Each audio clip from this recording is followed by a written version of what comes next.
Final Word Cricket Podcast. Adam Collins sat at Lord's in the Pavilion, in the writing room, appropriately perhaps for a conversation we're about to have with, well, where do we start? Player, captain, journalist, broadcaster, administrator, MCC President, Mark Nicholas. Thanks for joining us on the show.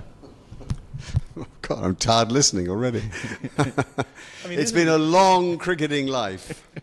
It has, hasn't it? And look, the interviews that we do each year on this program, we do one each year when the Wisden Cricketers Almanac's released over in the library here with Lawrence Booth, the editor, and we do the interview each year with the MCC President. So I think the first of those was Claire Connor, Kumar Sangakkara, Stephen Fry last year, and of course you've been in the role since what would have been October last year when you formally took over.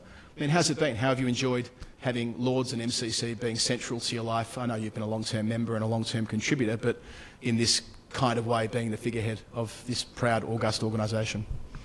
Well, I think it's just such a sort of honour, really. I know that's such a cliche too, but you do look at the list of previous presidents and the people who have been involved as honorary life members and trustees, and you sort of think back to Bodyline and the fact that at the other end of the pavilion there in the committee room, the telegrams flew back and forth from London to either Melbourne or Sydney or both, and you know, it's quite humbling, I guess. Have I enjoyed it? Most of it? Yeah, I mean, it's quite a detailed place.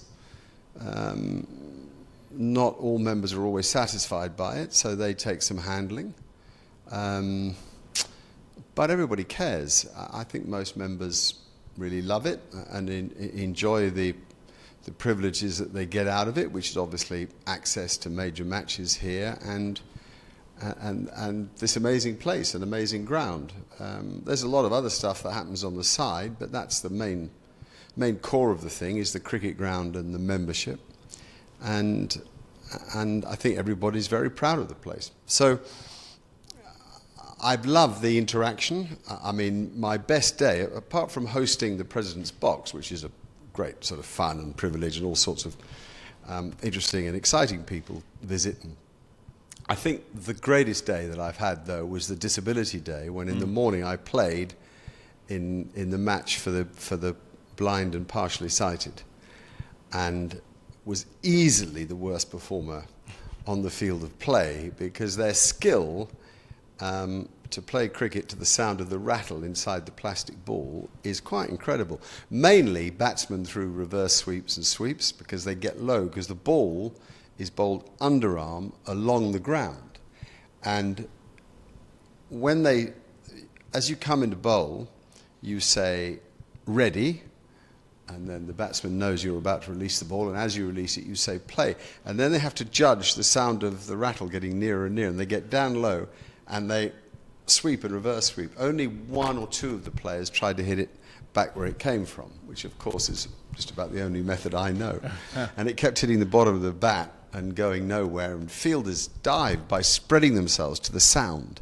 So they'd spread their whole body horizontally to the sound and hit the deck as the ball got to them, and stopped everything that I tried. So I got 8 in 15 balls, and I'm convinced that it cost us the match. But to play with those people and to hear their enthusiasm for cricket, their joy in it, even when they're so unfortunate in terms of what they can and can't see, but to talk to them afterwards, to relate to them, showed me the joy of the game, actually, through a whole new lens and light, and I found it absolutely inspirational.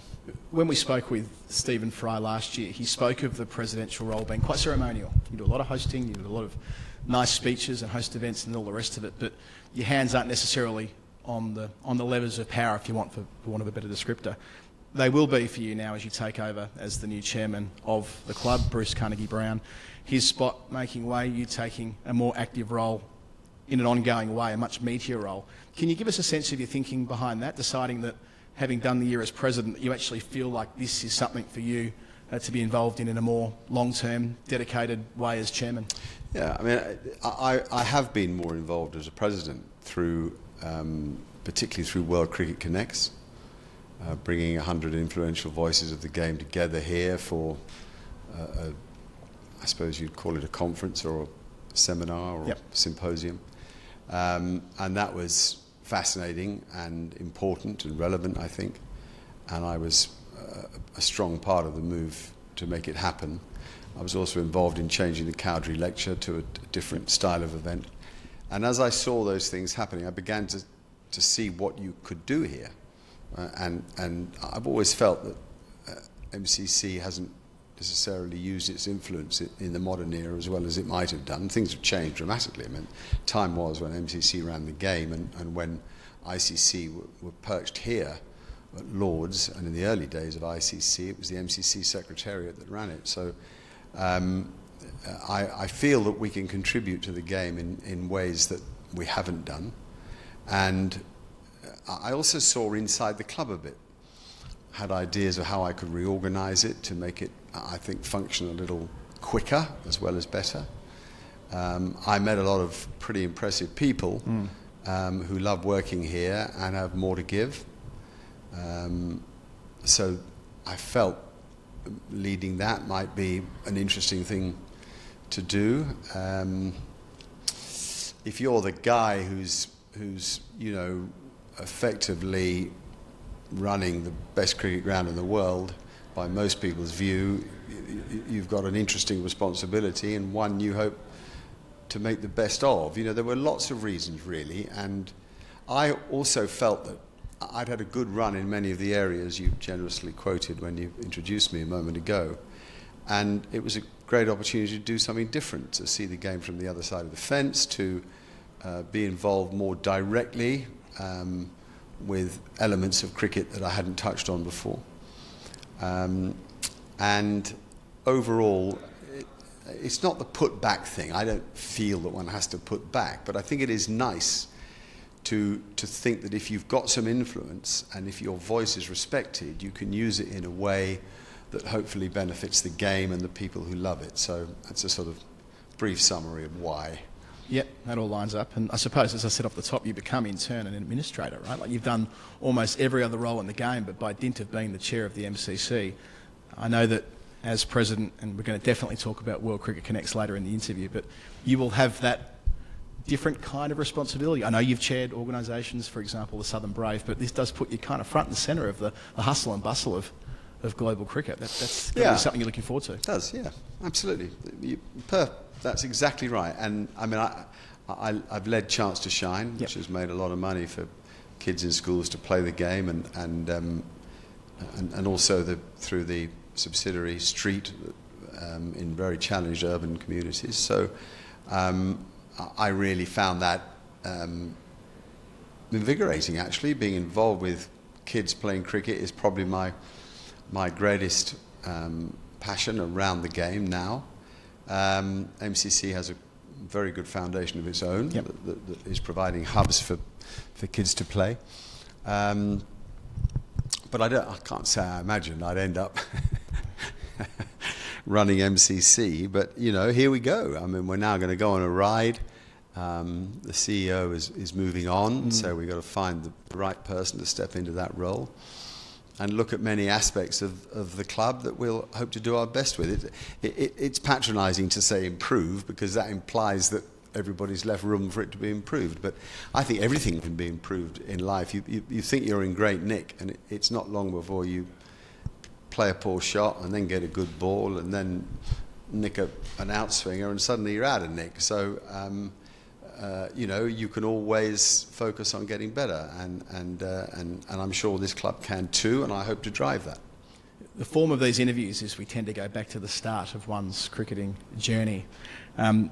But we've done quite a bit of your life already on the pod when we did the... We have. That was shots. Yeah, it was great. It was about 3 shows, that. Well, it was. It was 2020. I'll set it up for those who didn't listen to Calling the Shots with Daniel Norcross and myself. 7-part documentary about the 100 years of cricket broadcasting. It was one of the most rewarding things we were involved in. But the interview with you, we did 90 minutes, and we're like, we've barely scraped the surface here. We better do it again. We did another 60 to 80 minutes, I think it was. Any time with you, Adam, any time. And you were... I don't suppose you mind me saying, you were quite emotional. In fact, you basically were crying at one stage during the interview when talking about parts of your cricket broadcasting journey. And I don't want to cover all that terrain again because it was so good last time, people can listen to that. But I only raise it to frame up the idea that your love of the game in a more, I suppose, abstract way, a narrator of the game, almost runs side by side with Mark Nicholas, the cricketer, on the way through the ranks, playing at school, playing for Hampshire. You were always enthralled to the game and everything around it, and watching it and consuming it and telling the stories of it. This is a big part of your life, huge part of your life.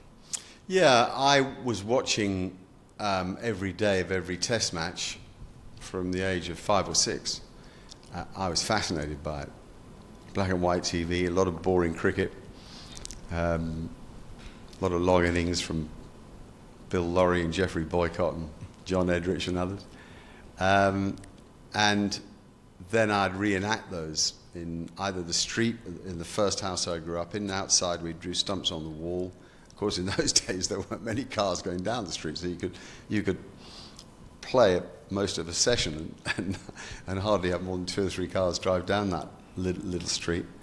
And then when we moved to a slightly bigger house, we had a nice garden, and I'd use the back roller on the lawnmower to roll the pitch, having cut it with the mower, and then I'd use white emulsion paint to mark the creases. And then I kind of imitate all the actions, Graham Mackenzie and Dennis Lilly and so many others. John Snow was my hero. Ken Higgs sticking his bum out and running in a big angle, Derek Underwood. And I was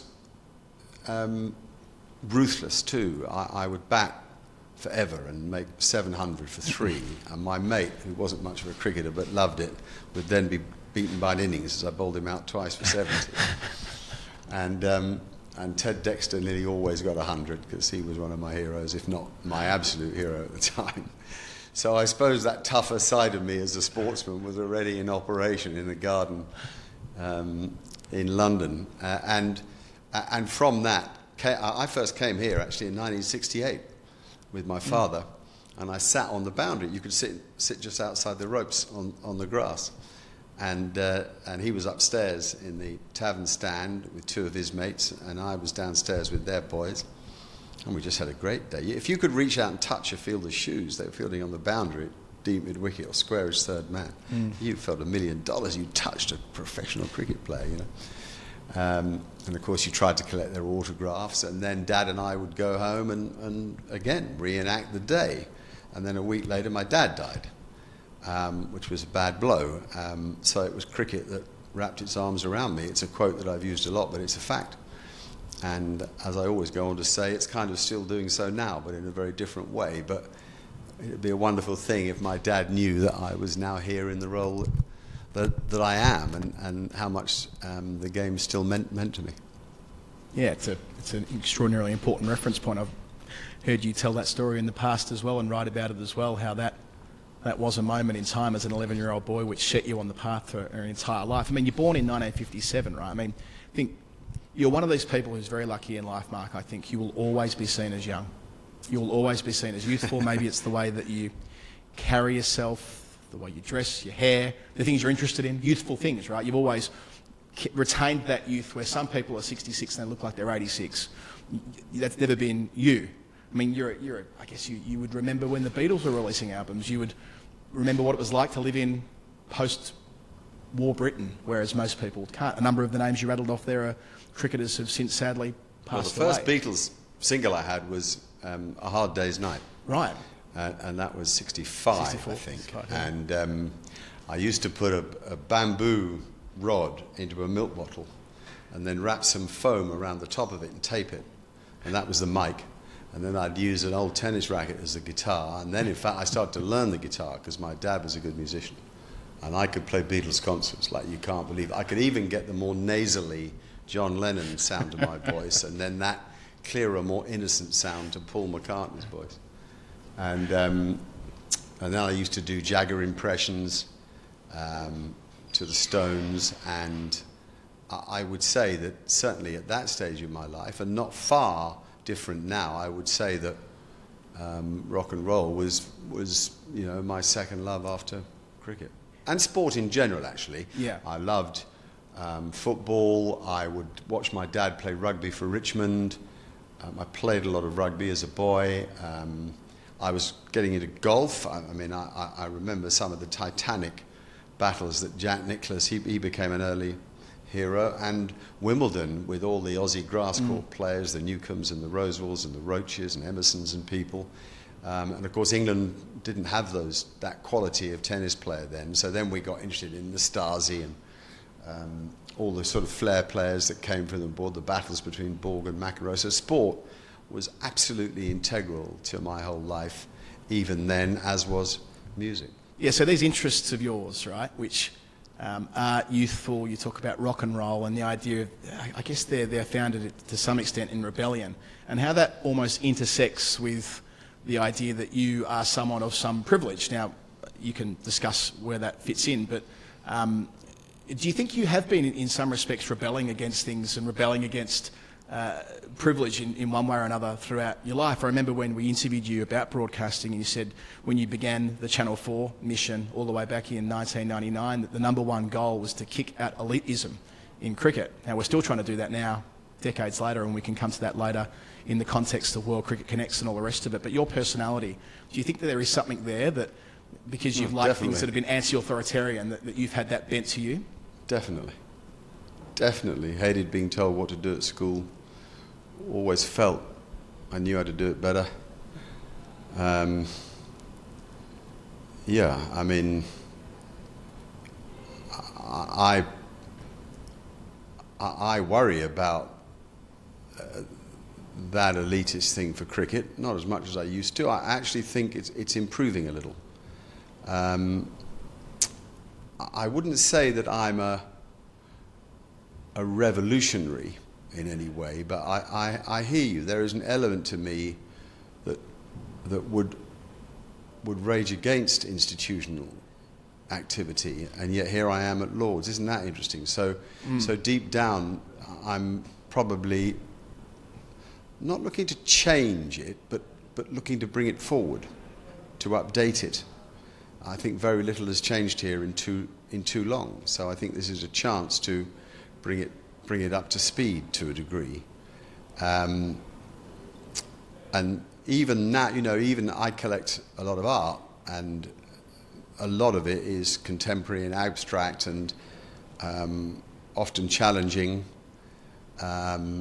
It's not sort of obvious. I'm not into chocolate box type painters, whether with watercolor or oil. It's just not what I like. It's not. I need the picture to challenge, and so yes, that probably is there. And it's like certain ways of dressing. I just don't like that style. You know what I mean? And so I haven't really thought about it in the way that you've asked the question, but there probably is a side to me that has wanted to stand apart from what is perceived to be the norm, that without ever being sort of impolite or disrespectful, or I understand that the past is essential to us all because that's how we're placed, and it's where we came from, and it's what we believe in, and it's why so many people end up back where they started. And I have no problem. I love the past. I love history. I love, plays such as Wolf Hall that deal with the Tudor period and Henry VIII and Cromwell and all that sort of thing fascinate me. So it's not that I'm anti the past. It's an interesting mix of ideas and choices that I've made. And I suppose the club, if you want to come back to MCC and anchor it to that for a sec, can't remember who said to me years ago, but I've used it in written pieces, that the MCC was a very 19th century organisation. It's an extremely 21st century organisation in many respects. It just kind of skipped the 20th, with a lot of progress that was made in the 20th century. But MCC is a 21st century vehicle, be it the foundation, be it, something as simple and symbolic as the solar panels on the roof of the building we're sitting in right now, about integrating women into the club, which was a taboo for, when the women admitted 1998 or something like that, that you're probably more in line with where MCC sees itself in 2024 than maybe what the perception is from the outside of MCC when they see instances like what happened in the long room last year, which can challenge and test that. Yeah, I'm sure you're right. I mean, I think we've still got a way to go, and that doesn't mean that you tear down the walls. Because there's a lot of good things here, but I understand why it's criticised, and I hope to break that down. I really would like to think that me and the people that we employ here and the attitudes that we bring to the sport that I love are contemporary. That's the important thing, and if they are, and we can show that we've broken down barriers along the way. I mean, the women thing is ridiculous. That women have been. You're right. It was 99, in fact, I think, and it's 25 years. Yep. But only 3% of the club is female, and it's just daft. But it's a long waiting list, and women can't jump the queue and all that sort of stuff. But what can we do about that? Let's find other ways round that. Let's not be lost in the idea that it can't happen. Let's explore it so that it can happen. You can do what people like me are doing and become a playing member and get more women in that way. That might be a vehicle. Absolutely, we're doing that. Funny enough, in fact, we're writing to all the county players and telling them that I say to you clearly, membership of MCC is available as a young player, and that doesn't just apply to males. It applies even more so to females, and I would love that. I would love to grow a young base of female membership here. We need to find somewhere for them, because this is quite an intimidating building to come into, particularly on a match day. A lot of members who are male and have their place here, and it must be difficult for a woman to come in here and sort of feel comfortable. So it's our job to make women more comfortable here, and also to integrate the young. So we've got young guys playing cricket, even younger than you. And we want young girls playing cricket for MCC too. It's important for cricket. It's important for the world, It's an incredible game for women, because you don't need power and strength to be good at it. You can use touch and timing. You can use the skill of the wrist to spin or swing the ball, and the skill of the wrist to work a position with your bat. You don't have to clatter it over mid-wicket for six. So it's a game that naturally suits many of the talents that women have too. So, mentioning cricket and playing the actual game, which you did for so long, this was your job for an eternity. You become a first-class cricketer in the late 70s and play through to the mid-90s. You go through the school system, the second 11 system, playing against the universities, getting your chance, and you're on that pathway. But what I'm really interested out of that all is, if it weren't for cricket, if you didn't get the chance to be a professional at that stage of your life, what do you think you would have gone on to do? Oh, theatre, without a doubt. My mother was an actress, my sister was an actress. At school I acted in plays. Straight after school I directed amateur plays. I've always preferred life behind the camera. I've got an interest in and an eye for production. I love it. I mean, a lot of the television productions I've worked on, I've been involved in putting together, but particularly editorially. And I love the theatre. So I'm sure in one way or another, I'd have ended up on the other side of the television camera, in film or in theatre. I can't imagine anything else. Right. I suppose it was a pretty good run though, wasn't it? Was there a better decade to play in the county championship than the 80s? I don't know, you'd have a view on that, but no, it feels like that's built up. It was certainly a high standard. I remember talking to Alan Border, who played 2 seasons in the mid-late 80s, and I asked him about the standard compared to the Sheffield Shield, and he said, well, the Sheffield Shield's had a difficult period because of the rebel tours to South Africa, so we've lost quite a lot of players. And I would say at the moment, with the amount of overseas players and the fact that all the England players still play for their counties, the standard is every bit as good here. The top 6 teams would compete well in the Shield. And of course, we did have some might say too many overseas county players. Warwickshire, for a period in the late 70s, had 4 overseas players. I think Sussex may have done, when both Jarvid and Kepler Vessels played with Imran and Garth LaRue. Certainly we had 3 at Hampshire in Barry Richards and Gordon Greenwich with Andy Roberts. So that, you know, there was an awful lot of talent around. Now, also, nearly everybody had a few who were probably, in a lot of other countries, not first-class standard. Very good club players or B-section players, say, in South Africa. It's always been difficult to maintain a very high standard of play with 18 first-class counties, because you need more than 200 really good first-class cricketers. But I fully understand why county members regale against that. I understand how they're defensive of their position. I understand how they've seen good young cricketers grow up in the shires, and they feel that's something for them to celebrate and to follow, and that each area has its talent, and that if you start blocking that off, you're not going to have that talent come through. I mean, I don't agree with the last point, but it's a point that's often made about it. So I think we went off on a tangent a bit there, but I know what I'm trying to say here, and that's that I think English cricket has got a lot of talent. Let's play this tangent out before we come back to the script, so to speak. Because you are in a position now through MCC with the Spirit, and I suppose you've got that link to the Brave through what you've done with Hampshire and having been involved in Hampshire for, gosh, I don't know how many years now, but administratively as well. Well, I haven't been involved in Hampshire since I left in 1995. But did other you not than have a brief period on the board. When Rod Bransgrove formed a PLC there, I was on the board for probably no more than 2 years. And that was very interesting, actually, working with Rod, because he's a very clever man, and I learned a lot. And other than that, I haven't been involved. I've hardly been there. But when he rang me about the Southern Brave, I was very interested in the 100 and how a nuanced variation of T20 cricket would work. And I got very excited by that. And then, of course, typically, I got really involved because I just can't, in my life, I can't seem to go halfway. I'm either all in or not.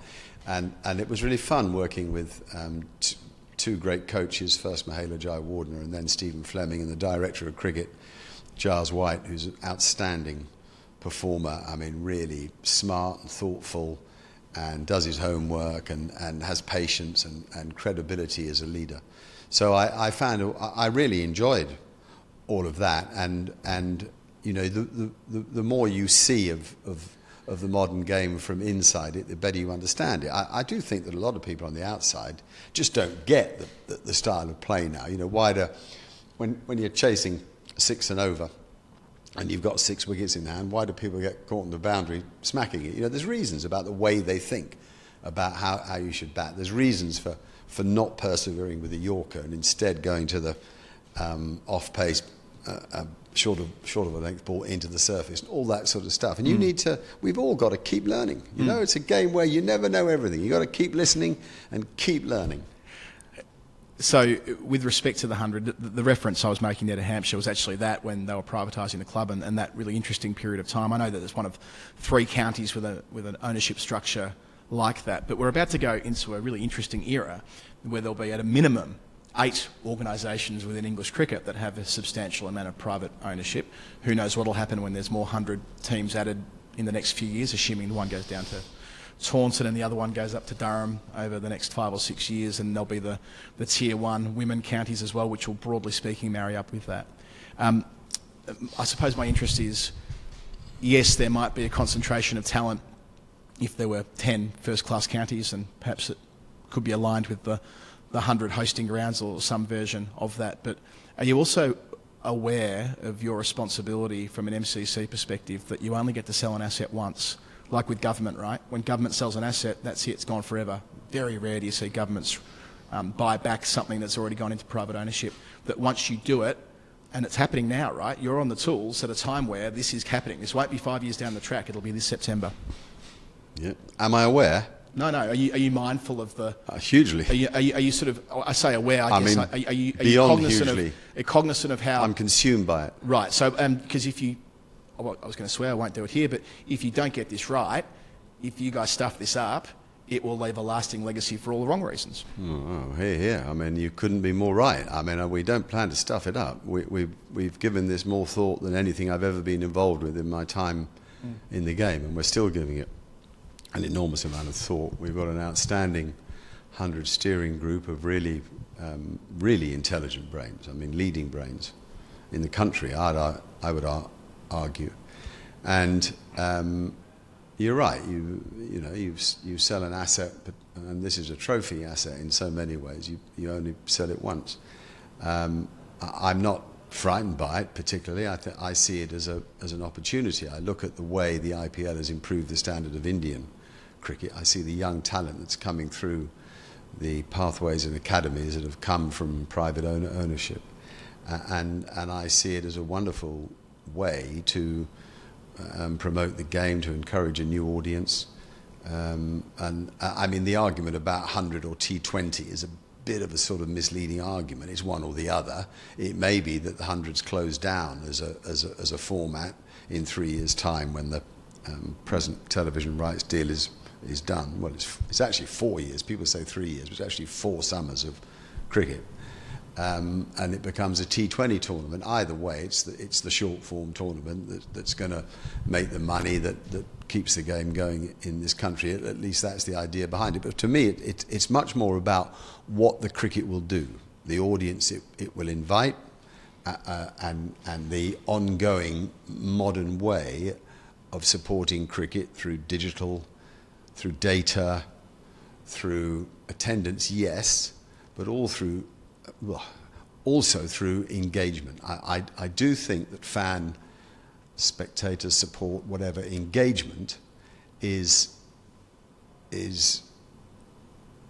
not underrated, but is not yet properly tapped into. I think we can get to more young people, bring the game to more young people than we do with better use of all the modern vehicles of communication. And I think this tournament will help do that. As I say, I think higher standards will come from it. I mean, the interesting thing is it promotes a different type of cricket. All the cricketers now, boy, I mean, the batters play staggering amounts of shots, and they play them everywhere, all around the wicket, in a way that you could never imagine. The idea that you based your game on defence, and if it wasn't a good ball, you'd look to attack it. The idea that you were taught technique before attacking stroke play, the idea you had to occupy the crease to score your runs, all those ideas that were once the driving ideas of cricket performance are now mixed in with a very different approach. It's much more adventurous. It's instantly exciting. In a test match now, you have certain people walk to the wicket, and you're just like, you know how they're going to play from the off. Even the Dexters didn't necessarily take it on from the off. So, Brian Lara used to say, I give the bowler 40 minutes, and if I'm still in after 40 minutes, good luck. But I do give him 40 minutes. I'm not sure Harry Brook gives anybody 40 minutes, So it's changing. And I just think we have to realise this and adapt to it and go with it. So my real reason for us taking the franchise is to be engaged with cricket as it moves forward, to play our part in taking it into the next stage. I think it's very important that MCC has a role in what's to come next. And I think if we turn it down, we're missing a great chance. And I know that you've been arguing for decades that cricket can be played in all sorts of different ways, that if it's a bat and a ball and a dead right I have. a tennis court or whatever, it's cricket, and people get too worried about technicalities. And I agree with that, by the way, that we get far too worked up about what's cricket and what's not, what's proper cricket and what's not. I joined a game in Battersea Park the other day just for, hey, come and have a hit, Mark. And I didn't bat actually, but I went out in the field and had a bit of fun and bowled a couple of balls, and it's a shocking outfield. It's a AstroTurf on a thing, and there were these people, a real mix of people,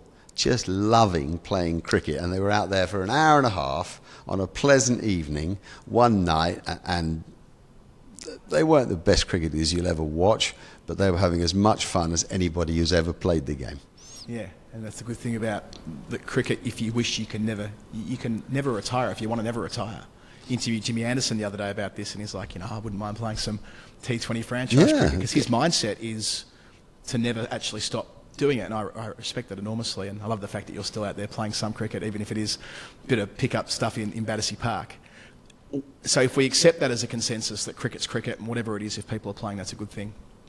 Where there's less consensus, perhaps, is where the money might end up, or rather where the assets might end up after the sale. And this probably runs into your other responsibilities with MCC, World Cricket Committee, World Cricket Connects the other week, bringing people together to talk about the tricky place that world cricket finds itself in. The era where the Indian conglomerates that own the IPL are buying as much of the space as they can, which is their right to do so in a free market, I suppose. But do you feel any anxiety around where the asset might go? We saw even in an ECB briefing a couple of weeks ago the idea it might go into the hands of people that don't even really know what cricket is. Are you sort of aware that where this ends up at Lords, you want it to be with people who have cricket front of mind, or is it more important that you get the top dollar that you possibly can? Well, it's absolutely not the most important thing to get top dollar. Absolutely not. So let's begin with MCC itself. The most important thing here is to connect with an ethos, right? To understand each other. This partner, whoever it may become, has to be able to operate within MCC's ethos. That is a partnership. That is, I'm not even going to use the word joint venture because it immediately becomes more corporate. This is a partnership between two bodies that want to work together for the good of the game. Now, clearly, the good of the game can also involve making money for the game. Yep. So as you develop your product, you hope that your P&L is cash positive and moves forward, marches forward to make money to use for the benefit of cricket. One thing I am concerned about is when the first handouts go out around the counties, there will be a temptation to pay off debt and buy players and sort of solve little problems instantaneously. And then when the money runs out, what happens next? So I think regulation of how the money is used would be useful. Very difficult for the ECB to impose because the counties see ECB as a body that works for them rather than the leading decision maker in the game of English cricket. The counties choose to be that. However, nobody can argue that using the money in the right way so that it sustains the game going forward isn't essential. There's no point in getting all this money and wasting it. So that's what I feel about the game at large. For MCC, we'll do all the due diligence you have to do in terms of governance, in terms of risk, both reputational and financial. And we well, sounds a bit corny, but we want a friend. We want to be partner with someone who loves the game. Now, that doesn't mean they can't be American. I've spoken to some American people that come here and are fascinated by cricket, who adore this place, would love to be involved here. They may be the right partners, they may be the wrong partner. We may go with them, we may not. What I'm saying is that emotionally, we'll search for a clear and obvious love of the game. Business-wise, we'll search for a partner that fits into our place. This is not an easy place to fit in. It's quite an unusual place. A bit odd in a way, a bit quirky in a way, magnificent in many others. You've got to understand that. You can't buy into this thinking that you're going to take over this pavilion and the members aren't going to be in here. That's not what you're getting if you buy into this. No way, Jose. You're fitting in with us, not us fitting in with you. So that is end of story, essential, first priority. The blend between MCC and partner is driven by MCC's ethos. That is essential. Do you think that you reach a point, last question I'll ask on this, we've got heaps of stuff to get through and I don't want to bog you down on one topic. Do you think it'll be one of those situations where at 49% the partner says, boys and girls of the MCC, we really respect this friendship and partnership, but if you don't give us the extra 2%, if we don't get a controlling majority, then we're not going to play ball. Have you thought about that dynamic? Oh, yeah. I mean, I think there will be some who will say that. Yeah. How do you feel? How does MCC feel about the well, controlling stake? I don't know. I mean, you get to a dynamic sales process in between, part 2 and part 3 of it, and you have to make a decision, and you do the one that's the right one for the club. Okay. As I say, we've got a very impressive 100 steering group, and we all care enormously about this place, and we'll look after it, and we'll look to make the decision we believe to be right for the club. And I mean, it's impossible to predict where we'll get to come the development of this process. But in stage where you talked about September, we will be presented with a lot of choices. There's a lot of people interested.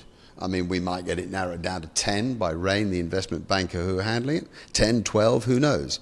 And then we can start work with each of them, meeting them, more serious conversations than the soft talks we've had so far, much more of a deep dive into their business and ethics.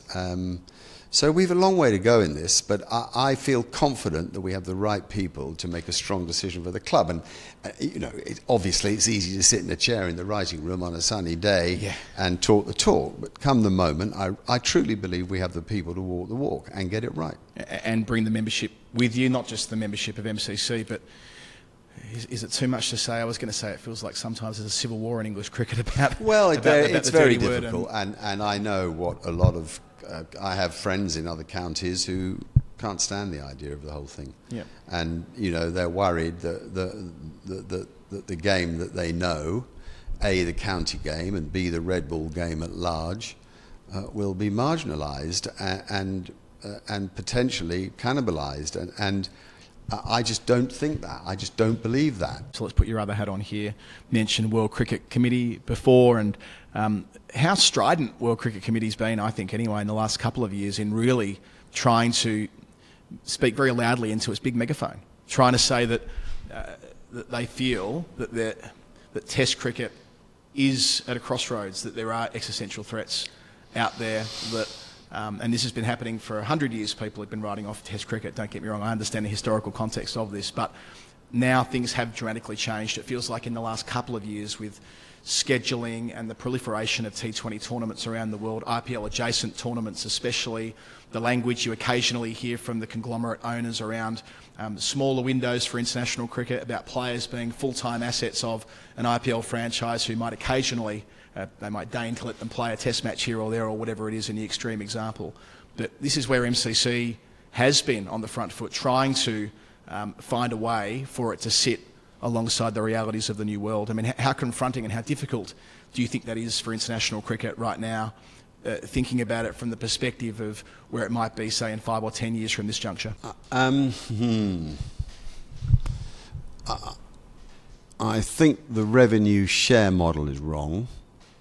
And I think that we have to help countries struggling for money so that they can develop better structures and probably better players through those structures. I think that what India do for cricket is extraordinary. The amount of test matches India commit to, the amount of money that they pump back into the game. Everybody's very quick to say that they take an awful lot out of the game. People forget that they generate 80% of the game's television income. 80% of the global game's television income. Boy, I mean, you deserve a bit of a return for that. You can plough some back into it, and I think they can plough a bit more back into it, because in the end they're going to want countries to play against, and they're going to want good players to access as overseas players in the IPL. I also believe that cricket's better when it's global, when more teams are playing. I don't necessarily mean that I think it can expand into new territories very easily. I'm not sure it can. I think there are places where it can expand and 2020 become the master. I think to take Test cricket, even 50-over cricket, to a lot of territories is now very difficult, simply because of different consumption by audiences. What are people interested in? Long form is a hard old call if you're just starting out in a new land that hasn't grown up with the game. So I think more pastoral care for cricket, a phrase that I've used a lot, would be sensible. I think Test cricket will be here always. I'm not worried. I mean, it's one thing that Michael Atherton and I talk about a lot, and he's saying that it'll soon go and it may be too late to save it. And I say I think Test cricket survives. There may be a different way of you know, will bilateral series still exist 20 years down the track? Yes, because I think there will be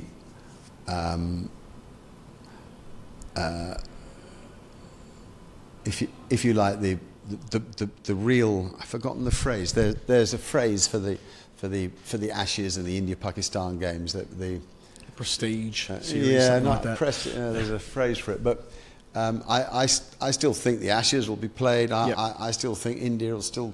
I think South Africa will still play the game. I do. I think they'll generate enough money and they'll find a way, because I think it's inherent. I'd like to think New Zealand will. I think Pakistan will, because I think that they have the DNA. I think we'll all be surprised by how much cricket at Test level is still played in 25 years. But I do think how the money is shared around is very important. You have to make a decision. What do you do when, you know, West Indies take 2 teams to Australia and it costs them $2 million and they don't have $2 million to spend? Is that right? Should the home nation be making all the money out of the series, or should the visiting nation be paid to attend, particularly if they need to be paid to survive? So all that stuff needs working out. One of the reasons for World Cricket Connects was to sit important people in the same room and begin a conversation.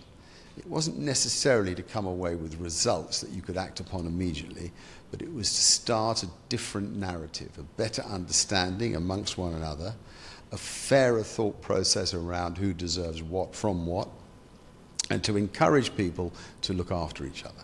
And I honestly think that we have sowed a seed. And I think there is a demand for the next World Cricket Connects. It might be a bit more Davos-like, where you have an afternoon of little satellite meetings between various stakeholders who might not have thought of working together before but could start to. So I think the more you create conversation around these important subjects, rather than are so vested in yourself, desperate for your board and your game and your players to hang on in there and survive, I think it's difficult to look outside of your own bubble. But I think this started the process of doing so. Well, I think it might be one of the most important things MCC can do, is try and take that bigger picture, globalist Absolutely. approach, and not Yes. a national cricket and board. it's you not a did get power grab. Someone said to me, "Are MCC trying to grab back power?" Not in the slightest. We're not interested in running the world game, not in the slightest. But we are interested in helping from a neutral point of view, and from a. I do think, funny enough, that for all the stick that MCC sometimes get, and for the mickey taking about the club at large, I actually think MCC has tremendous respect around the world, and I still think we can use that to better the game. Yeah, absolutely. And look, if India had lost that World Cup final and Jay Shah had been next door, instead of not being here because of his existing commitments, it would have been even more, I think, impactful. And he was coming, genuinely coming, and he wrote a very nice note apologising for not being here. No, and that's which fine. I read out. guess And all this stuff about he wouldn't turn up, he was coming. Yep. So he worked out it was a place to be that day. And you know, God, there's so much cynicism hanging around the game that you do wonder sometimes if anybody's listening to anybody else. And my guess is that we can be the catalyst for more engagement between ourselves. You provided a platform for, as I understand it, wasn't in the room but reporting of, despite Chatham House rules, but whatever, Johnny Grave going in hard about the West Indies lot in life. You've kind of summarised it there a little bit, but stuff that I feel like we talk about all the time, and people in the media and people who care about these issues, it gets raised constantly, but having everyone in the same room and being forced to listen to it feels quite important to me. The fact that, as much as it makes me wince hearing Brendan McCullum and Kumar Sangakkara being willing to talk about an idea where their countries don't play Test cricket, I would hate that. I'm sure you would hate that. But being in a setting where they feel comfortable at least advancing that idea, by bringing these problems to the fore, by bringing these conversations to rooms like that, it might be that we get to a solution in a more organised way with more joined up thinking. Maybe? They were a couple of show-stopping moments, weren't they? God.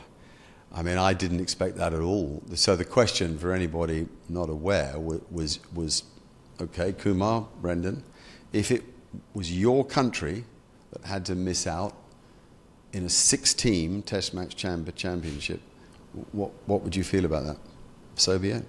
If that's what it has to be, it has to be. If we don't play Test cricket, and that's the way the game moves, so be it. I was really taken aback, particularly as McCullum has been so strong when he's been with England about the importance of Test match cricket and entertaining, making sure that the game is an entertaining asset for cricket. You know, there's a lot of there are 4 or 5 different formats. Making sure that the 5-day game retains its interest among all age groups is very important. And of course, he's right. But you know, you have those events in order to hear surprising opinion. You don't want to hear the obvious. Sometimes you want to hear the astonishing. And there were a number of moments during that day that were astonishing.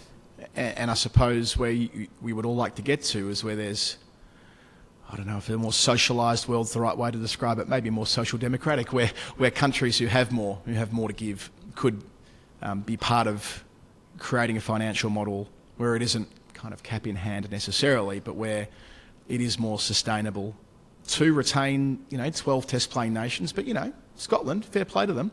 I think they're 2 wins away from being eligible for full isn't that ICC interesting? status. Isn't that brilliant? Isn't it? Isn't it brilliant that Scotland, think about how you might have perceived Scottish cricket 30 years ago. Yeah. I think if they beat Australia in one of those T20s and if they knock off Zimbabwe, I think I'm right in saying, that's it. Every box checked. Their women are playing in the World Cup in Bangladesh in October. Why shouldn't they say to the ICC, we want in? Now, whether that happens might be a moot point. But you know what I'm trying to say, I suppose, that it isn't 6 nations who wish to be sustainable, and it isn't 6 nations who wish to do this forever. But what if it's the 6 nations who can sustain Test match cricket without it costing them so much money that they go under?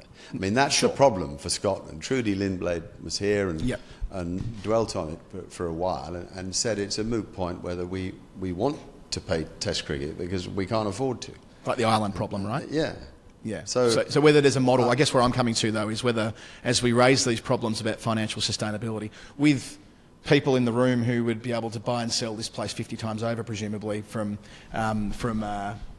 serious wealth, whether we can't find a model, whether we can't put our heads together, and man's walked on the moon a number of times. Surely there's a better way of organising global cricket that the Windies don't have to be 2 million. It's easier to put a man on the moon than organise international cricket. Come on. But Johnny Graves' view, right, that we needn't make this so bloody difficult for ourselves. Yeah, spot on. I mean, I can't add to that. We do make it difficult for ourselves because we don't look after each other. We are selfish. We do invest in ourselves, often to the detriment of others. And the game has to realise that. So, events like that I think are the best chance of sorting it, or at least starting the conversation to sort it. I don't think I'm idealistic enough to think it'll necessarily be the catalyst in itself of change, but I hope it's the catalyst of changing opinions and changing choices made in order to give everybody a better chance. There are so many other topics that we could get into, and I'm mindful we don't sort of have forever, so I'll start to bring us towards a natural conclusion here by simply inquiring about, I guess, the rest of your time in cricket, right? I mean, you've been doing this for, as I said before, a long time. You could say you've been involved in cricket for nearly 5 decades. You're midway through your 60s, you're taking on a big job, you've got big things going on in cricket, and it feels like your passion for making this ongoing contribution isn't going to cease tomorrow. You're not going to retire from this. You're not going to be in 10 years' time, feet up, doing... well, it's a great game, It's a great game, and if you're lucky enough to have a life in it, well, why wouldn't you? It's like... Yeah. You love it. I know how much you love it, and we're just... if you've got a little bit of ability in whatever field you choose within cricket and you love it enough, you will pursue it. I don't know anybody who gave up on cricket. You hear of anybody who just one day at 45 didn't like it anymore and never came back? Cricket gets you, and it's got something, and it's hard to crystallise what it is, but it gets you. And I feel that as it changes, it can become even more interesting because it starts to get new again. and you're not dealing only with what's gone, but you're now looking very immediately into what's coming, which is why this whole thing with 100 is important. That's new, to get that right. I think there probably will be a different way of looking at Test match cricket, a different way of looking at revenue shares, a different way of establishing media rights. It may not just be television as we know it. You know, the idea of linear in all its forms around cricket thinking really now can be replaced by lateral. And I don't mean bilateral, I mean bilateral thinking, because there's lots of ways to see how this game goes forward. Lots of ways. And if minds remain creative, honest, and in respect to the game of cricket, there's a fair chance you'll get it right. This might be one of those little hiccup periods that was needed to form really solid thinking going forward. You have all this rocky water, and then the calm comes in, and you settle down, you get together, and you say, right, we can do this and we can do that, we can't do that. So we've got to show a lot of respect for a game that has been in situ for hundreds of years, from the stone, stick and wicket gate that the shepherds used to play in the fields, right the way through to the development of cricket in the 1700s, and then this place in 1814, and then Charles Bannerman in 1877 that is. You know, we're close to 150 years of Test match cricket, and so much has happened through the golden age and the 20s and the emerging nations and the two wars and the really great players that have hung around the game and made it so special, right the way through, you know, to Kerry Packer and then the IPL. And cricket just seems to survive in all its forms. I mean, cricket was played with two sticks here and one stick over the top, and they were about that high, and a curved bat, and people loved it then. And now it's played with a bat that can hit the thing over the mound stand pretty easily, and the grounds aren't big enough anymore, you know. But interestingly, for all that, only one man has hit it over this pavilion, and that was in 1902, I think, Albert Trott, the only man with that old piece of balsa wood, and he hit it over the pavilion. None of these fellas today can do it, or at least not yet, they haven't. What a lovely place to leave it. Great sentiment, whether it's writing, talking, thinking, improving, playing, whatever it is, you've made an enduring contribution to cricket. Thanks for that. Thanks for talking to us. Oh, awesome. Looking forward to catching up with you through your tenure as chairman as well. Good luck. Thank you, Adam. How nice. Thank you.